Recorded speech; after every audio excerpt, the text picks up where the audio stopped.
오늘 예림 순장님이 열왕기상 18장 1절을 읽어주셨지만 우리 한 번 더 같이 읽어보도록 할게요.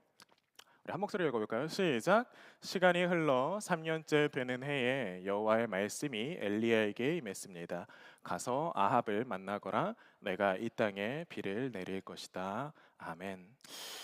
다시 한번 여호와 하나님의 말씀이 엘리야에게 임합니다. 우리 두 주 전에 어떤 얘기를 했냐면 하나님의 말씀이 임한 사람, 그 사람이 어떻게 살아가게 되는지를 보았습니다. 그래서 사르밧 과부에게 가서 또 사르밧 과부를 또 살리는 그런 일들, 그리고 거기에서 복이 되는 모습들을 우리가 봅니다.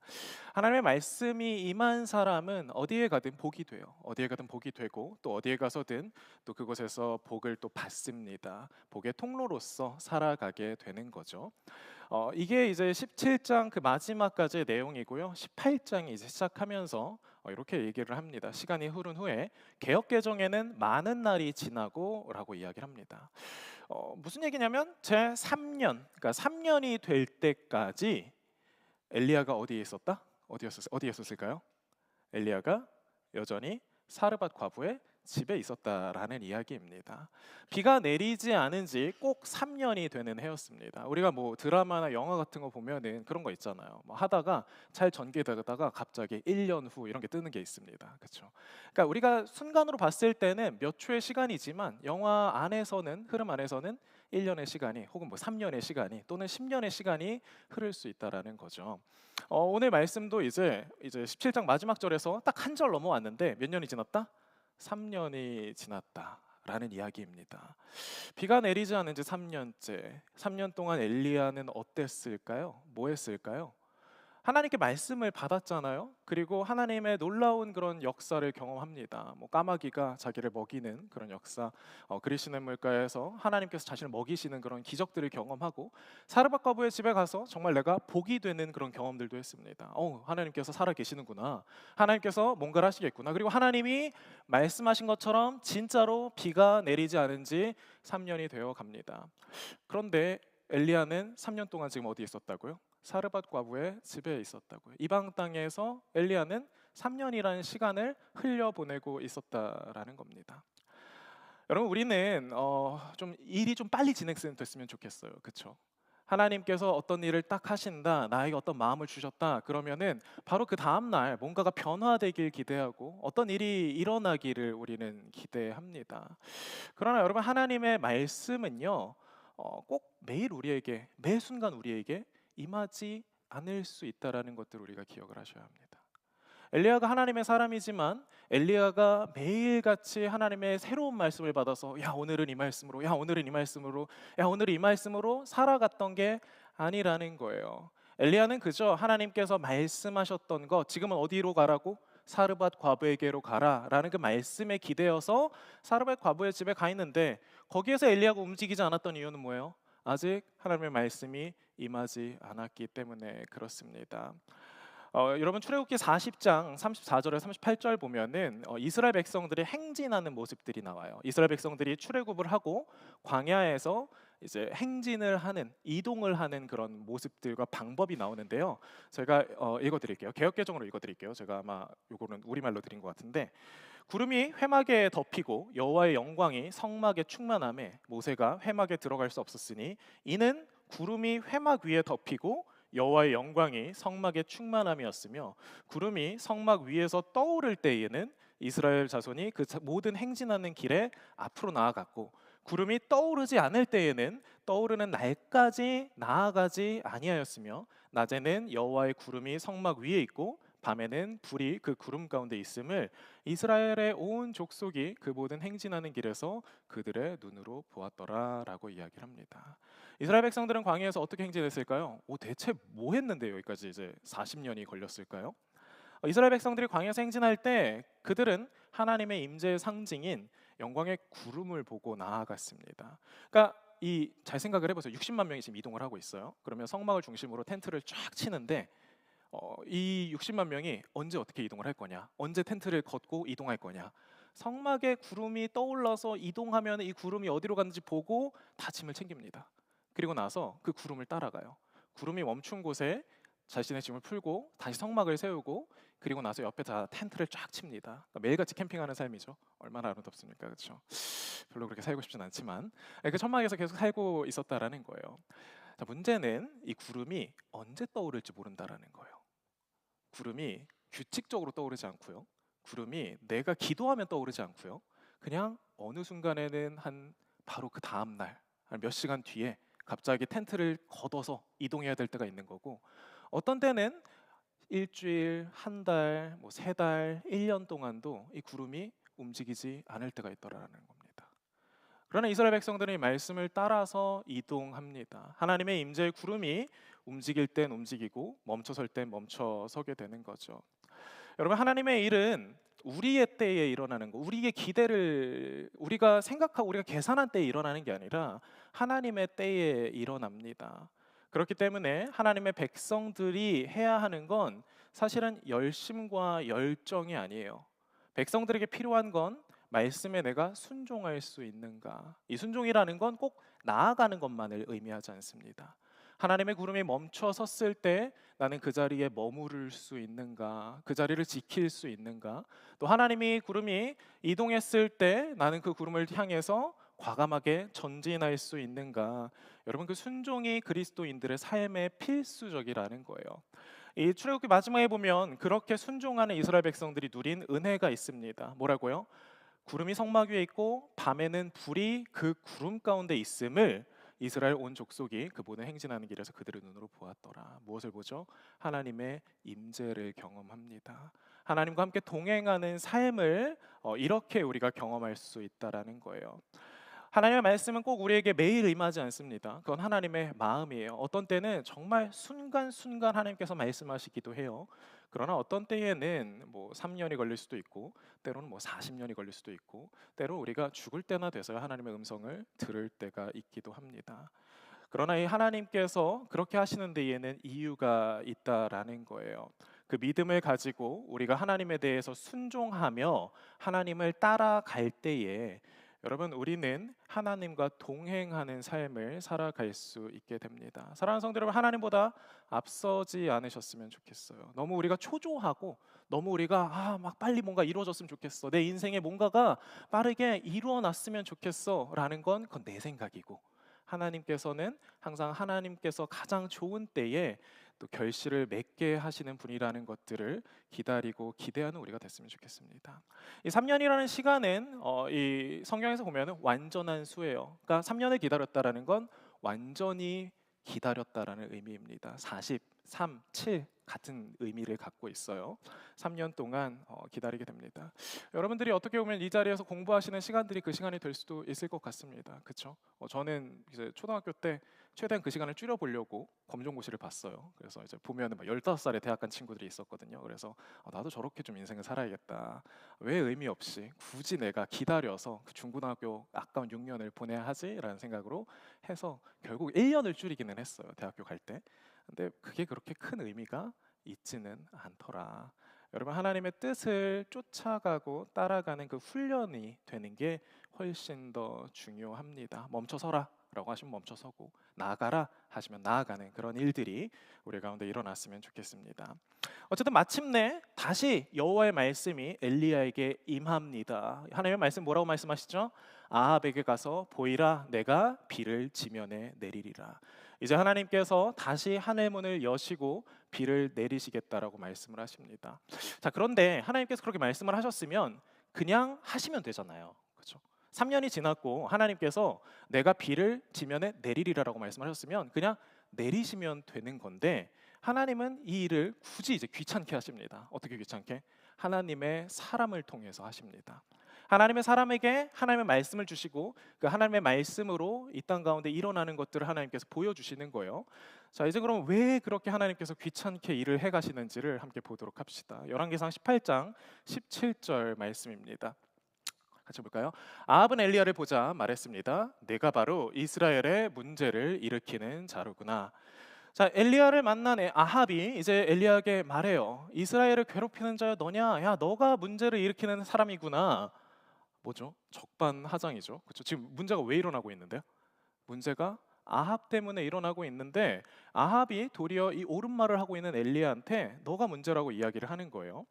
그러니까 아합의 잘못된 통치, 이스라엘이 하나님과 약속을 저버린 대가죠. 비가 안 온 건. 그렇죠? 하나님께서 약속하신 대로 하신 거예요. 신명기에서 너가 나를 섬기지 않고 이 땅 가운데 공의를 이루지 않으면 그러면 내가 하늘을 노수로 만들겠다라고 말씀을 하셨잖아요. 의사가 이렇게 이야기를 해요. 그렇게 살다 보면 분명히 암에 걸립니다. 근데 그 진짜 암에 걸렸어. 누구 잘못이에요? 내 잘못이에요? 의사 잘못이에요? 내 잘못이죠. 그렇죠? 의사는 그냥 일이 그렇게 되는 겁니다라고 얘기를 해줬을 뿐이에요. 우리가 하나님 말씀을 따라 살아갈 때 사람들은 뭐 이렇게 생각할 수도 있어요. 아, 저 그리스도인 때문에 저 사람이 괜히 재수 없는 말을 해서 이런 문제가 일어났구나. 여러분 아니에요. 원래 그 일이 그렇게 일어나게끔 돼 있는 이유가 있고 근원적인 그런 이유들이 있습니다. 그러나 사람들은 그런 그리스도인들을 미워할 수 있다라는 거예요. 18절에서 엘리야가 이렇게 대답합니다. 내가 이스라엘을 괴롭힌 것이 아니라 당신과 당신의 아버지의 집이 괴롭게 하였으니 이는 여호와의 명령을 버렸고 당신이 바알을 따랐습니다. 정확하게 이야기를 해주죠. 왜 문제가 생겼는지. 근데 여러분 한번 여기서 다시 한번 우리가 생각해 볼 필요가 있어요. 우리는 너무 이런 좀 기독교적인 사고에 젖어 있는 것 같아요. 그렇죠? 교회에서 당연히 기독교적인 사고에 젖어 있어야지 무슨 말을 하는 거냐라고 얘기를 하지만 우리가 이제 믿지 않는 사람들과 대화를 하잖아요. 지금 바알은 쉽게 말하면 믿지 않는 사람이란 말이에요. 여호와를 섬기는 입장에서 하나님을 믿는 입장에서는 아합이 문제죠. 그렇죠? 아합이 문제예요. 근데 바알을 섬기는 입장에선 누가 문제일까요? 바알을 섬기는 입장에선 엘리야가 문제인 거예요. 그렇죠? 왜? 바알 신도 뭐라 그랬어요? 비를 내리는 신 그리고 천둥을 치는 풍요의 신이라고 이야기를 했잖아요. 그러면 이 바알 신 앞에 반역하고 있는 이 엘리야가 바알 신을 섬기는 입장에선 문제일 수 있다라는 거예요. 여러분 우리가 이 신앙적인 입장과 관점을 갖고 자라난다라는 것은 정말 큰 복입니다. 어쨌든 우리는 하나의 입장과 관점을 가질 수 있어요. 근데 우리가 세상에 나아가서 부딪히게 되는 가장 큰 이유는 뭐냐면 서로가 섬기는 왕이 달라요. 서로가 섬기는 신이 다릅니다. 내가 믿는 이 종교적인 관점, 이 하나님의 관점에서 봤을 땐 우리가 생각하고 믿는 것이 옳다라고 판단이 되는데 많은 그리스도인들이 이제 헷갈리기 시작하는 게 어디서 헷갈리기 시작을 하죠?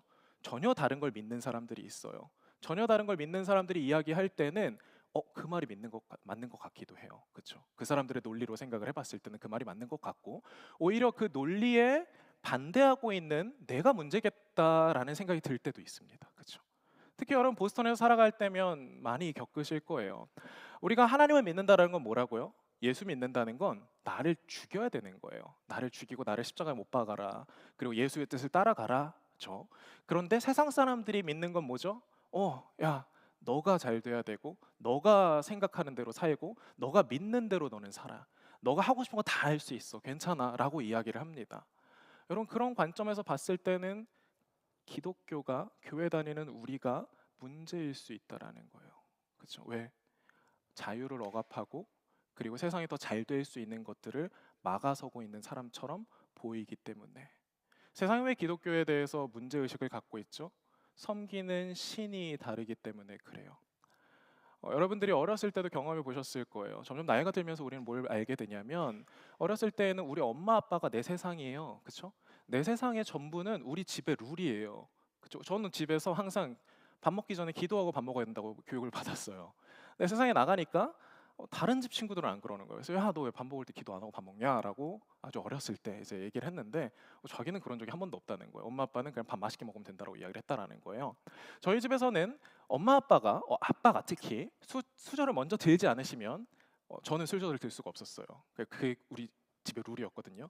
나가서 저는 똑같이 했죠. 뭐 어른이 있거나 선생님이 있으면 선생님이 수저 들기 전에는 내가 수저를 들지 않았는데 다른 애들은 좀 싸가지 없이 이제 수저를 먼저 들고 이제 먹더라고요. 그래서 너 그렇게 하면 안 되지라고 했는데 이유가 뭐예요?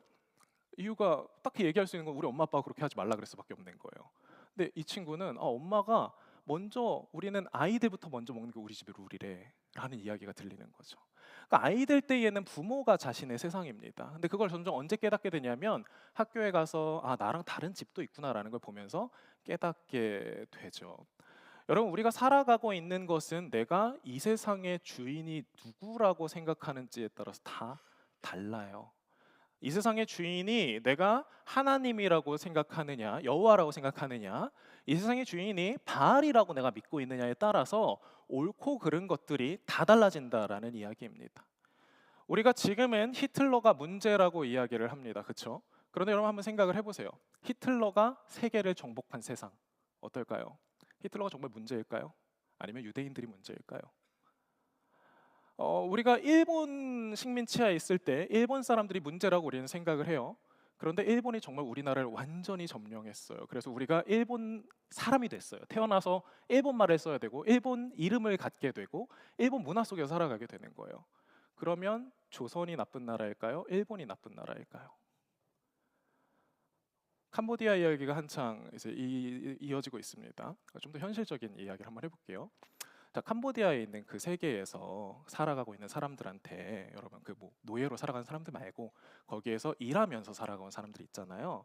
그 사람들한테 사람을 납치하고 사람을 이제 노예로 하고 고문하고 하는 일들을 하게 되는데 그 일을 하는 게 그 일을 시키는 자기의 이제 어떻게 보면 간부가 옳은 사람일까요?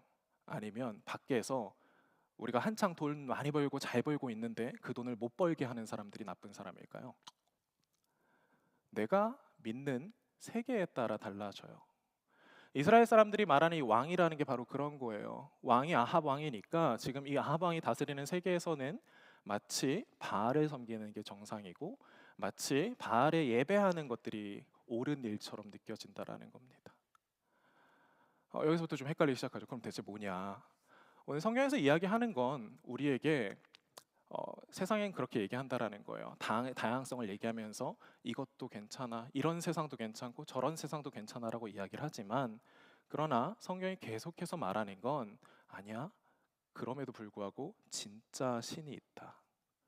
이 세상의 근원이 되고 이 세상의 처음이고 이 세상의 마지막에서 옳고 그름을 심판하는 진짜 신이 있고 이 세상에 진짜 비를 내리는 신이 있고 이 세상에 진짜 사람을 창조하고 사람을 다스리고 사람을 사랑하는 그런 신이 이 땅 가운데 있다라는 이야기를 하고 있는 거고 그게 오늘 엘리야 이야기의 거의 전부입니다. 사랑하는 성도 여러분, 그래서 많은 사람들은 역사는 승자의 기록이라고 이야기를 해요. 승자의 관점에서 승자가 옳다라고 생각하는 신이 진짜 신이 되니까요.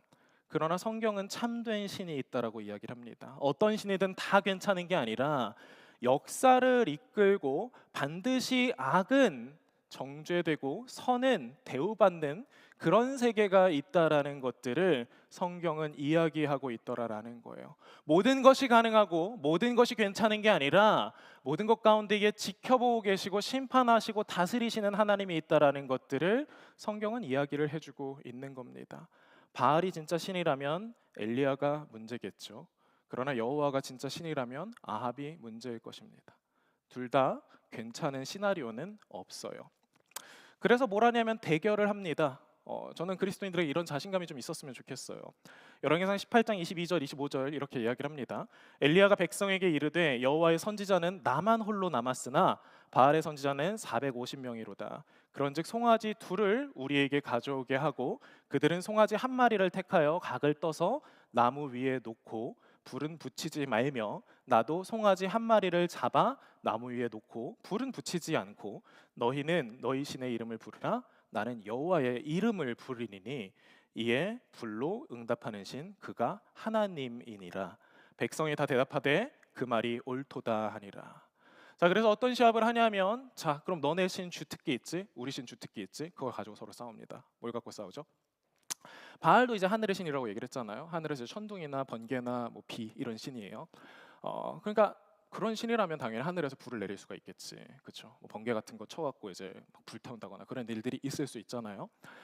우리 하나님은 뭐 천지 만물의 신이시니까 하나님 원하시면 마찬가지로 그런 능력으로도 대결을 할 수가 있어. 이건 어떻게 보면은 철저한 영역 침범입니다, 그렇죠? 왜냐하면 하나님은 조금 이제 사기 캐릭터예요. 좀 다 하실 수 있거든요. 근데 이제 바알은 좀 특화된 캐릭터란 말이에요. 번개랑 이제 하늘에 있는 것들. 근데 이제 좀 특화된 영역에서 서로 싸우자라고 하는 거예요. 왜? 가짜니까 바알은. 왜? 하나님께서 진짜라는 것들을 엘리야는 알고 있으니까요.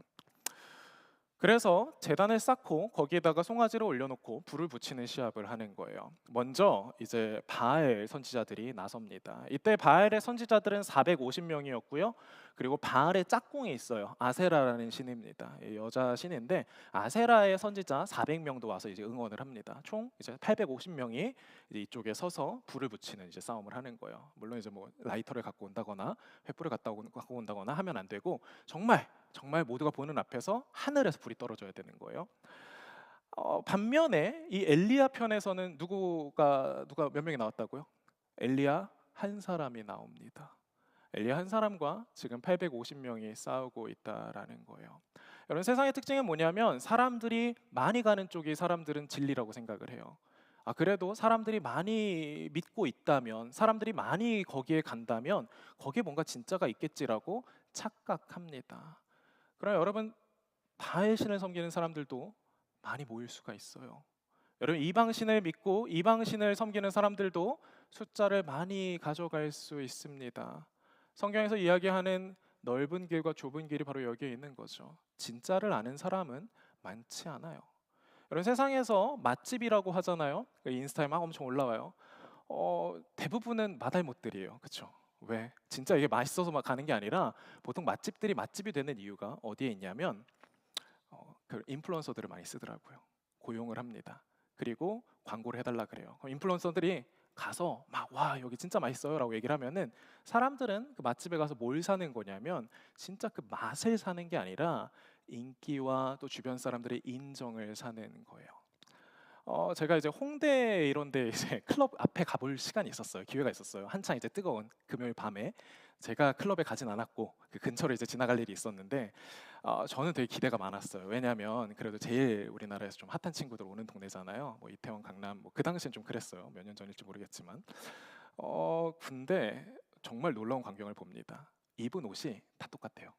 우리 형제분들 다 그 당시에 이제 다 까만 옷으로 이제 막 해갖고 머리에 이렇게 헤어스타일도 다 똑같아요. 뭔가 이렇게 앞머리 다 자르고 깔끔한 그런 머리를 하면서 있는데 구분하기 좀 어렵더라고요. 자매분들 다 똑같아요. 화장법 똑같고 헤어스타일 똑같고 입고 있는 스타일 다 똑같고 제일 옷 잘 입는다고 생각하는 사람들이 거의 모였는데 제가 볼 때는 멋있어요. 잘생기고 참 아름답고 한데 근데 이게 잘 입는 건가? 라는 생각들이 정말 많이 들더라고요. 뉴욕에서 지금 패션 회사에서 일하고 있는 아는 지인이 있는데 그 친구가 작년에 같이 얘기하는데 정말 놀라운 비밀을 알려주더라고요. 자기 회사에서 이미 2017년, 2028년까지 컬러가 나왔대요. 그러니까 그 해에 어떤 컬러를 주력으로 밀지가 이미 나왔대요. 그리고 이게 비밀은 아니래요. 다 안 돼요. 그러니까 어떻게 보면 이미 패션 회사들에서 이게 최고입니다라고 이야기하는 것들을 사람들은 따라가고 많은 사람들이 따라가는 거를 사람들은 그게 좀 최고 멋있는 것 같아, 예쁜 것 같아 하고 따라가고 있다라는 거죠. 근데 여러분 그게 과연 진짜 패션의 본질입니까? 정말 옷을 잘 입는 거예요? 생각해 볼 만한 지점이죠. 그렇죠? 사람들이 많이 간다 그래서 그게 여러분 진리가 되지도 않고요. 사람들이 많이 간다고 해서 그게 정말 제대로 된 것도 아닙니다. 바알 선지자들이 예배를 드립니다. 이 친구들도 예배를 드리고 이 친구들도 기도를 해요. 이 친구들의 예배가 여기 성경에 이제 18장 쭉 읽어보시면 나오는데요. 엄청 뜨겁습니다. 우선 예배 시간이 굉장히 길어요. 계속 예배합니다. 정오가 돼도 아침에 시작했는데 정오가 돼도 1시가 돼도 2시가 돼도 계속 예배합니다. 그냥 예배하는 것도 아니에요. 이 친구들은 일어나서 막 주변을 막 뛰어놀면서 막 부르짖으면서 큰 소리로 계속해서 바알에게 기도하고 예배하고 찬양합니다. 불이 떨어졌을까요? 불이 떨어지지 않아요. 그러니까 뭘 하냐면은 엘리야가 이제 놀리기 시작합니다. 야, 너네 바알 신은 어디 자냐? 그 말을 듣고 바알 선지자들이 더 자극이 돼서 이제 뭘 하기 시작하냐면 자신의 몸을 찢기 시작합니다. 칼로 자기의 몸에 피를 내고 상처를 내면서 바알에게 예배하기 시작을 해요. 여러분 세상에 열심히 사는 거 답일까요? 우리가 이 세상에서 결국에 불을 내린다라는 거, 이게 신이 진짜 신이라고 하는 거, 여러분 그걸 위해서 많은 사람들이 열정과 노력을 강조하기도 하고요, 자기 희생을 강조하기도 합니다. 그렇죠? 우리 주변에 보잖아요. 이야기들을 보면 얼마나 내가 힘겹게 살았는데, 내가 얼마나 고통스럽게 살았는데, 내가 얼마나 희생했는데, 안타까운 일이고 참 아쉬운 일이기는 하지만 여러분 그 노력과 희생이 올바른 방향으로 향하고 있지 않으면 아무런 의미가 없다라는 거예요. 우리가 이곳에서 이 이음차 앞에서 예배를 드립니다. 기도를 합니다. 하나님 앞에서 정말 바알 선지자들처럼 엑스터시에 막 들어갈 수도 있고 하나님 막 부르짖고 저는 그랬으면 좋겠어요. 우리 조금 더 우리 발랄하고 신나게 좀 찬양하면 좋겠어요. 예배 드릴 때. 근데 우리 항상 우리 너무 심각한 것 같아. 아무튼 뭐 근데 그럼에도 불구하고 그렇게 우리가 뛴다고 하더라도 그렇게 열심히 준비하고 열심히 하고 열심히 우리가 하나님을 찾는다라고 하더라도 여러분 그러고 나서 우리의 마음에 아무것도 변화하는 게 없고 우리의 삶이 아무것도 변화하는 게 없으면 우리는 잘못된 예배를 드리고 있는 걸지도 모른다라는 거예요. 내가 열심히 성경을 공부하고 열심히 기도하고 내가 열심히 신앙생활을 합니다. 내가 신앙생활한 지 모태신앙이라서 한 20년, 30년 동안 신앙생활을 했어요. 그게 중요한 게 아니라는 이야기예요. 여러분 이거는 그냥 교회 다니는 신앙에 대한 이야기뿐만 아니라요. 신앙에 대한 이야기뿐만 아니라 여러분들이 살아가는 이야기이기도 해요. 저는 많은 사람들이 공부하는 이야기를 듣습니다. 많은 사람이 공부를 열심히 해요. 근데 너무 안타까운 게 뭐냐면은 엉덩이 붙이고 앉아 있는 절대 시간이 공부를 1시간이라고 착각을 합니다. 그리고 자기는 열심히 공부하고 열심히 노력했는데 나는 재능이 없어라고 이야기를 합니다. 아니죠. 정확히 해야죠. 운동도 마찬가지예요. 달리기를 제가 열심히 하고 있는데 처음엔 진짜 열심히만 했어요. 열심히만 하니까 어떻게 되는지 아세요? 부상이 옵니다. 다쳐요. 부상을 당한 것도 저는 되게 하나의 훈장처럼 생각을 하기 시작을 하는 거예요. 야, 내가 이 정도로 열심히 했다. 내가 헌신하고 내가 제대로 했다라고 하지만 이게 제대로 된 목표를 향하지 않잖아요. 그냥 끝이에요. 뭐 그렇다고 기록이 잘 나오지도 않고요. 그렇다고 즐겁지도 않고요. 그냥 애써 내 인생만 갈아 넣으면서 나는 그래도 열심히 수고하고 애쓴 러너야라는 그런 자기 위안만 남는 거죠. 그런데 이거를 바꿔서 정확한 훈련을 가지고 또 정확히 쉬어가면서 정확한 방법으로 훈련을 하기 시작하니까 뭐가 늘기 시작하냐면 진짜 달리기 실력이 늘기 시작을 하고요. 그리고 재밌어져요. 달리기가 너무 재밌고 신나고 기뻐져요. 뭐 달리기를 열심히 해라 이런 이야기가 아니라 여러분의 신앙생활도 마찬가지라는 거고 여러분의 삶도 마찬가지라는 겁니다. 열심히 사는 게 여러분의 삶을 바꿔주지 않아요. 여러분 제대로 살아야 되고 정확하게 살아야 합니다. 내 인생을 갈아 넣어서 여러분 무언가를 성취할 수 있고 달성할 수도 있어요. 그렇게 아무런 의미 없이 달성하게 된 데에 남게 되는 건 뭐냐면 꼰대밖에 안 남아요. 내가 얼마나 고생해서 이 자리에 왔는데 내가 얼마나 애써서 이 자리에 왔는데 그러나 내가 제대로 하나님께 포커스하고 나아가는 사람들은 여러분 나를 자랑하지 않습니다. 우리 엘리야 이야기를 한번 봅시다. 엘리야가 이제 나섭니다. 바알 선지자들이 그렇게 자신의 몸을 찢고 막 가르고 막 피도 내면서 했는데도 불구하고 바알 신이 응답하지 않으니까 엘리야가 이제 등장을 해요. 그래서 엘리야가 뭐라고 하는지 우리가 열왕기상 18장 36절, 37절 우리 한 목소리로 같이 엘리야의 기도를 한번 같이 해보겠습니다. 시작. 저녁 소재 드릴 때에 이르러 선지자 엘리야가 나아가서 말하되 아브라함과 이삭과 이스라엘의 하나님 여호와여 주께서 이스라엘 중에서 하나님이신 것과 내가 주의 종인 것과 내가 주의 말씀대로 이 모든 일을 행하는 것을 오늘 알게 하옵소서. 여호와여 내게 응답하옵소서. 내게 응답하옵소서. 이 백성에게 주 여호와는 하나님이신 것과 주는 그들의 마음을 되돌이키시는을 알게 하옵소서 하매 라고 이야기를 합니다. 엘리야가 올라가서 한 일이 몇 가지 있어요. 첫 번째는 제단을 다시 쌓습니다. 하나님께서 가르쳐 주신 방법대로 각 지파별로 돌 하나씩을 해서 정확한 제단을 쌓습니다. 하나님께서 가르쳐 주신 대로. 그리고 나서 엘리야가 그 위에 제물을 올려놓고요. 무슨 짓을 하냐면 아주 끔찍한 짓을 합니다.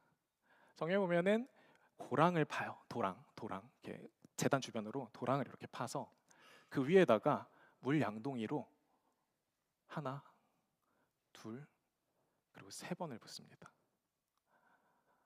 우리가 뭐 성경을 읽을 때 좀 집중해서 해야 된다는 게 이런 거예요. 이런 디테일들이 아주 은혜로운 디테일이거든요. 여러분 지금 뭐가 안 오고 있어요? 하늘에서 비가 안 오고 있어요. 비가 내리지 않고 있고요. 지금 비가 없으니까 뭐가 없다고요? 물이 없어요. 사르밧과부가 왜 죽으려고 했다고요? 먹고 살 게 없어서. 아들이랑 같이 자기가 자살을 하려고 했었죠. 이 앞절에 보면 무슨 얘기가 나오냐면 왕인 아합조차도 어디에서 물이 나올까 돌아다니면서 고민을 합니다. 그런데 엘리야가 지금 뭐 하고 있어요? 재물 위에다가 그 아까운 물을 쏟아붓고 있다라는 거예요.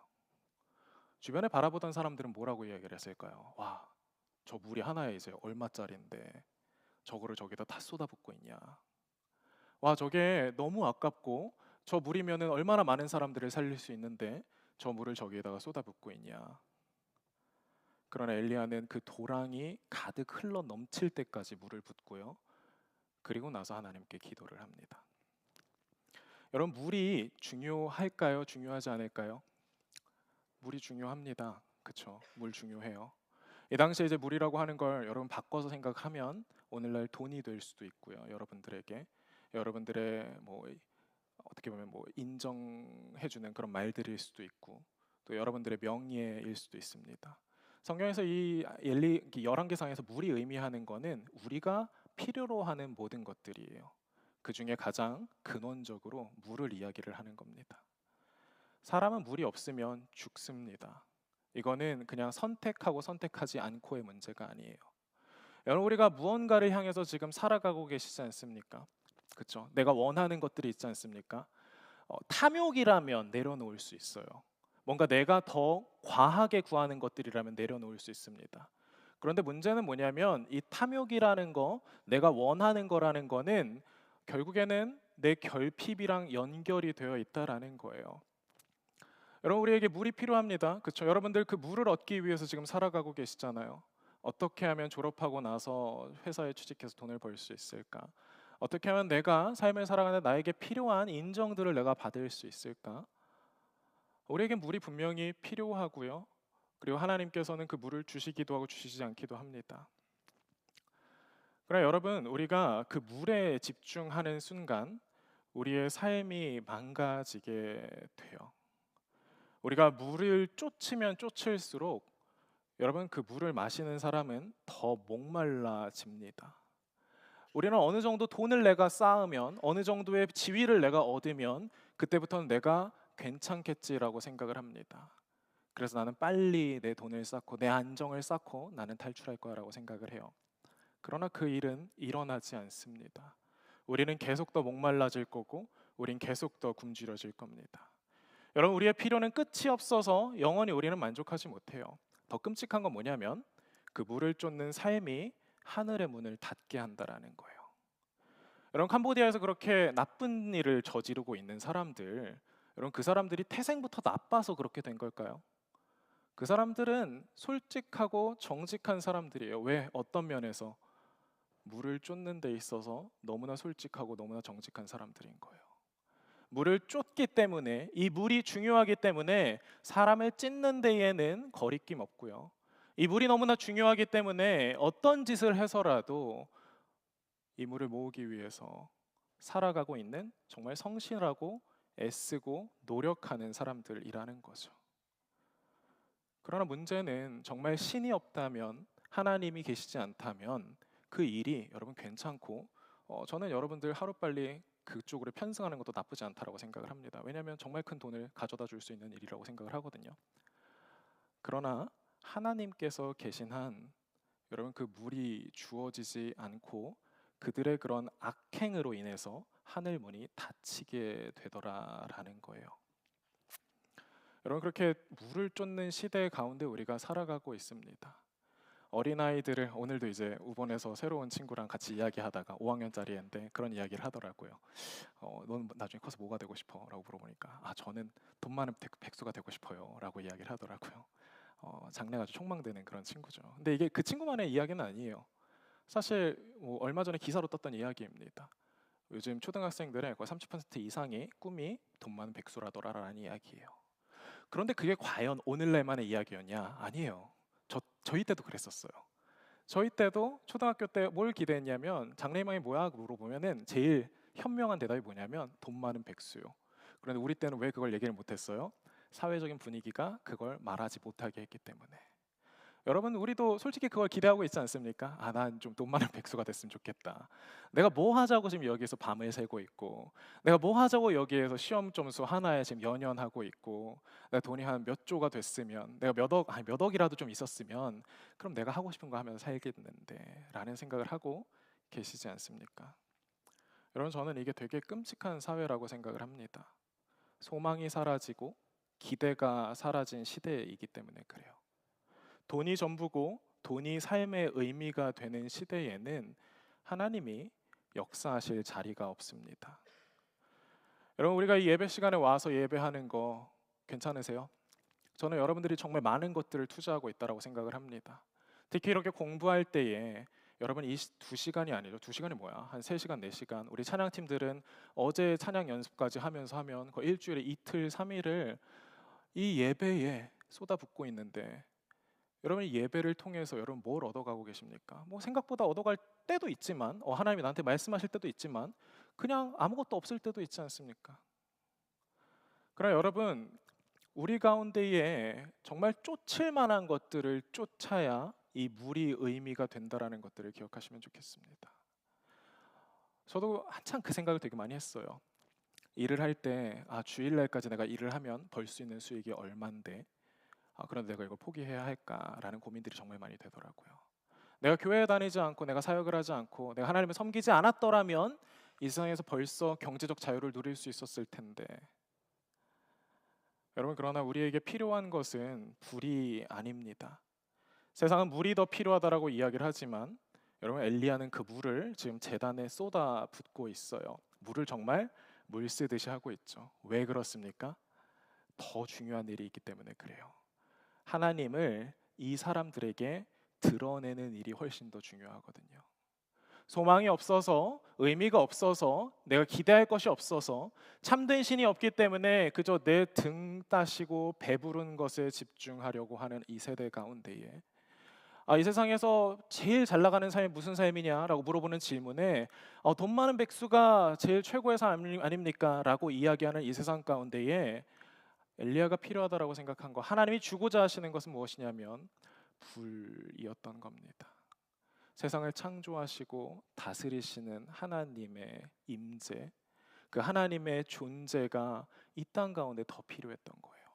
사람들이 그 모습을 보면서 혀를 찾겠죠. 야, 저 아까운 물을 왜 저렇게 쏟아 붓느냐. 그런데 엘리야가 우리가 아까 했던 그 기도를 한 뒤에 어떤 일이 벌어지죠? 곧바로 지체하지 않고 하나님의 불이 그 제단 위에 떨어집니다. 성경을 보면 그 불이 그냥 떨어진 게 아니라 도랑에 있었던 물을 전부 다 핥았다라고 이야기를 해요. 사랑하는 성도들, 하나님의 불이 임하면 모든 것들 가운데에 우리의 모든 것들을 태울 수 있어요. 하나님의 불이 임한다라는 것들은 여러분, 우리에게 더 잘 사는 삶을 선물하는 게 아닙니다. 하나님의 임재는 우리에게 더 큰 헌신을 요구할 수 있고요. 우리가 갖고 있는 오히려 모든 돈과 모든 자산을 가지고 또 모든 능력들을 가지고 다 소진해야 하는 일이 있을 수도 있습니다. 그런데 여러분, 그런 일이, 내가 그렇게 내 목숨과 내 모든 것들을 걸 수 있는 일이 있다라는 게 가장 큰 복이에요. 이 세상에 살아가면서 내가 쫓을 수 있고 나 자신을 불태울 수 있고 이 땅 가운데 있어서 모든 것들을 바칠 수 있을 가치가 있는 일을 하고 있다라는 것, 여러분, 그게 우리에게 가장 큰 복입니다. 그리고 그 불이 정말 제대로 된 데 붙었을 때에 그 사람은 자신만이 아니라 이 땅 가운데 복이 됩니다. 그 일이 벌어진다면 어떤 일이 벌어지냐? 하나님께서 이스라엘 가운데에 비를 내리신다라는 거예요. 결국 이스라엘에게 필요했던 것은 물이 아니었던 거예요. 어디에 물이 있을까? 어디에 가야 물을 찾을 수 있을까? 이스라엘에게 필요했던 것은 하나님의 임재였습니다. 하나님의 임재가 회복되면 그 땅에 다시 비가 내리게 되고요. 하나님의 임재가 회복되면 그곳에서 밀가루와 기름이 샘솟게 되고요. 하나님의 임재가 회복되면 여러분, 이 세상 사람들이 에덴 동산에서의 삶처럼 모든 삶을 아름답고 행복하게 살아갈 수 있게 되더라는 겁니다. 그러나 우리가 하나님의 임재를 회복하지 못했을 때 모든 것들이 망가지게 되고 흐트러지게 됩니다.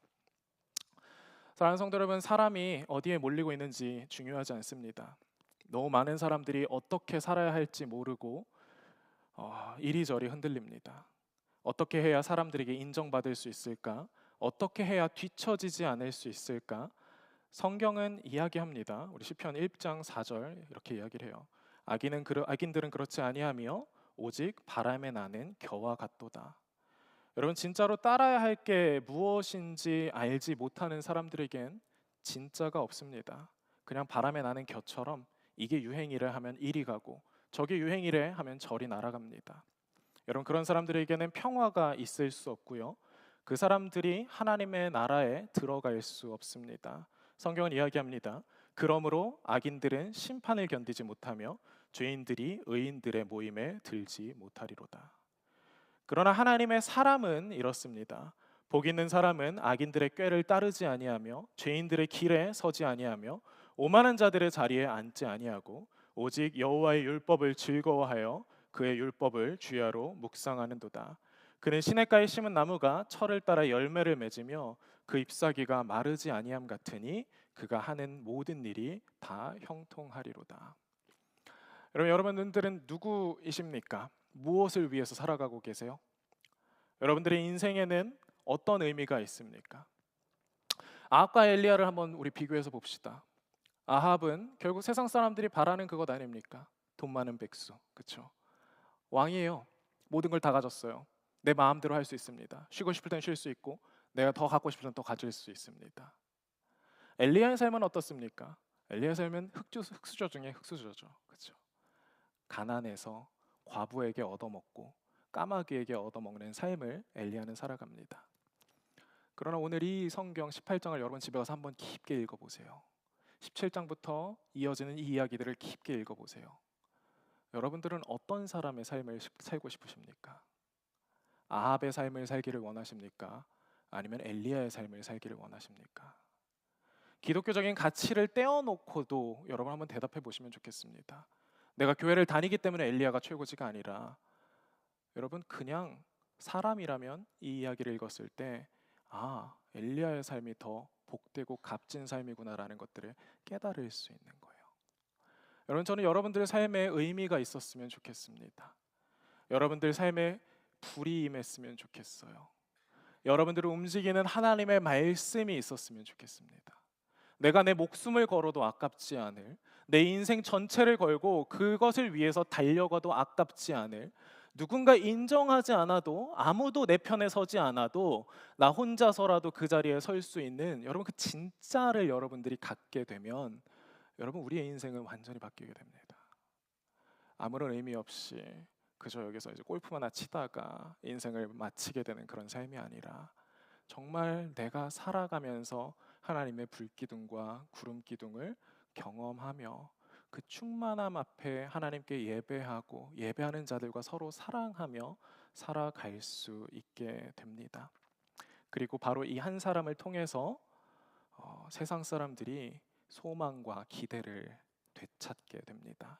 우리 열왕기상 18장 39절 마지막 말씀이에요. 우리 다 같이 함께 읽어보고 오늘의 말씀 마치도록 하겠습니다. 18장 39절입니다. 우리 다 같이 큰 목소리 한번 읽어볼까요? 시작. 모든 백성이 보고 엎드려 말하되 여호와 그는 하나님이시로다. 여호와 그는 하나님이시로다 하니라고 이야기를 합니다. 하나님의 말씀을 받은 한 사람이 하나님의 말씀으로 살아갈 때 그리고 받은 말씀을 의심치 않고 이 땅 가운데 구현하는 거예요. 그 하나님의 말씀을. 그때에 여러분 세상 사람들의 눈이 열리고 그 세상 사람들이 여러분들의 삶을 통해서 하나님을 보게 될 줄로 믿습니다. 우리가 전도라는 게 그렇게 특별한 게 아니에요. 우리가 다른 사람들에게 도를 전한다는 게 특별한 게 아닙니다. 내가 먼저 이 불을 가지고 살아가면 여러분 주변에 지켜보던 사람들은 하나님을 찬양하게 되고 예배하게 되는 겁니다. 우리 가운데 이 말씀이 임했습니다. 이미 여러분 예수님께서 이 땅 가운데에 말씀으로 오셨고 그리고 우리에게 이 말씀이 되어 들어오셨습니다. 저는 이 사랑이야말로 우리가 목숨을 걸 만한 가치가 있다고 저는 믿어요. 왜 공부하고 계시고 왜 일하고 계십니까? 여러분들이 하고 있는 공부가 바로 이 하나님의 불과 어떤 관계가 있습니까? 여러분 공부하면서 그걸 좀 찾아가셨으면 좋겠어요. 그리고 그걸 찾게 된 다음에 여러분 그걸 위해서 그 다음에 여러분들이 쏟는 노력과 열정과 여러분들의 재산과 모든 투자는 하나도 아깝지 않을 거예요. 그런데 여러분들에게 이 말씀이 없으면, 여러분들이 붙들고 나아가야 할 여러분 삶의 의미가 없으면, 결국엔 여러분들 지금 아무리 밤을 새고 아무리 여러분들 여기에서 많은 수고를 하고 공부하다 아프기도 하고 억울하고 서러운 일 많이 당하더라도 여러분 그런 것들은 아무런 의미가 없어집니다. 저는 EMC플이 그 불을 보여주는 사람들이 됐으면 좋겠습니다. 이 세상 가운데에 하나님이 어디에 있냐라고 이야기하는 세상 가운데에 이 세상에 진짜 신이 있는데 그게 바로 우리 여호와 하나님이야. 그 사실을 보여주고 증명하는 여러분들이 됐으면 좋겠습니다. 우리 함께 일어나셔서 같이 찬양하실 텐데요. 버클리 이제 졸업생은 아니고 선배가 쓴 이제 찬양이에요. 그래서 홍희삭 씨가 쓴 노래인데 편곡한 노래죠. 하나님의 세계, 우리 함께 찬양하시겠습니다.